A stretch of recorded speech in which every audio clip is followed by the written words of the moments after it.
Bagaimana kedudukan filsafat dalam Islam? Filsafat diambil dari bahasa Yunani filosofia.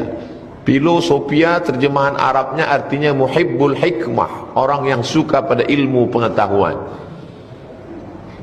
Mengapa sebagian orang berpendapat belajar filsafat dalam Islam itu haram? Filsafat itu macam pisau, pisau analisa. Kalau pisau itu dipotongkan ke urat nadi, haram. Tapi kalau pisau itu dipakai untuk memotong kambing, bagaimana kita membantah orang ateis? Tak bisa pakai ayat, karena dia tak percaya Quran. Kalau memang Tuhan itu ada, tunjukkan padaku mana Tuhan itu. Itu yang bisa menjawab orang filsafat. Datanglah orang ateis mendebat orang filsafat. Mana Tuhan? Dijawab pakai ayat, qul huwallahu ahad, Allahu samad. Mana percaya dia Quran? Nabi Muhammad bersabda, dia tak percaya sama Nabi. Dia cuma percaya sama akalnya. Yang bisa menjawab itu orang filsafat. Kalau memang Tuhan itu ada, tunjukkan bahwa yang ada itu ada. Mana dia? Dijawab sama orang filsafat, tidak semua yang ada itu mesti nampak. Satu, apakah kau pernah menengok muka? Bisa kita menengok muka kita? Tak bisa. Kapan kita baru bisa menengok muka? Ketika orang sedang duduk di tepi kolam, kolamnya di bawah pohon rindang. Saat mencuci muka, nampaknya mukanya pertama kali. Begitu mukaku rupanya. Itulah cikal bakal awal penemuan cermin. Barulah orang bisa menengok mukanya di cermin. Tapi cermin pun berbohong. Telinga kanan nampak sebelah kiri. Kalau menengok muka kau saja tak bisa, apalagi kau menengok muka Allah. Otaknya dia jauh. Yang tak ada otak, makan otak-otak. Kurang akal, minum ayaka. Dua, orang yang kulitnya terlalu putih ingin berwarna, pergi dia ke pantai untuk berjemur. Orang-orang Eropa, orang Barat pergi ke pantai Kuta, naik pesawat, membayar hotel demi untuk berjemur. Nampakkah hitam itu masuk dari cahaya ultraviolet masuk ke dalam? Tak nampak. Apakah karena tak nampak dia tak ada?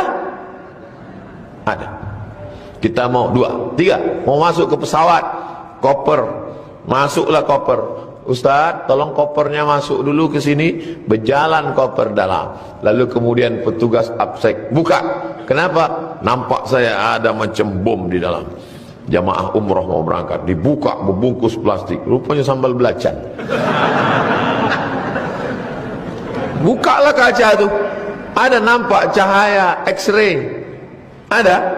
Buka ujung sana, buka ujung sini, tak ada nampak. Apakah karena tak nampak lalu dia tak ada? Dia ada. Kalau cahaya X-ray tak bisa kau tengok, kalau mukamu pun tak bisa kau nampak, kalau cahaya ultraviolet tak ada nampak, maka bagaimana dengan nurun ala nur? Allah subhanahu wa ta'ala. Orang bersyahadat gara-gara filsafat, tapi orang juga bisa murtad gara-gara filsafat. Filsafatnya tak salah, yang salah adalah orang yang memainkan pisau. Jelas? Itulah maka muncul filsafat Islam. Filsafat itu diislamkan berdasarkan dalil-dalil Quran yang tajam.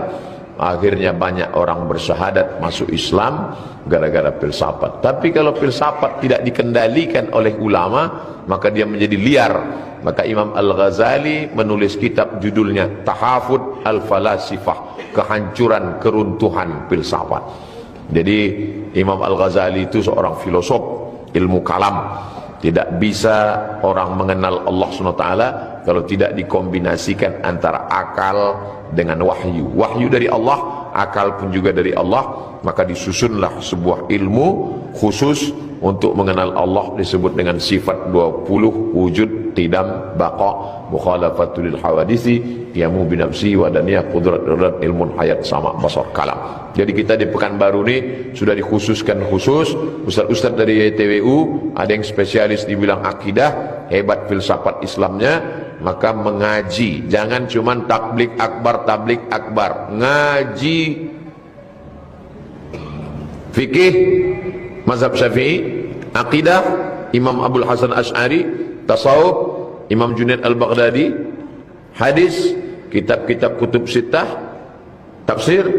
Alhamdulillah semua ustaz-ustaznya siap dari Yayasan Tabung.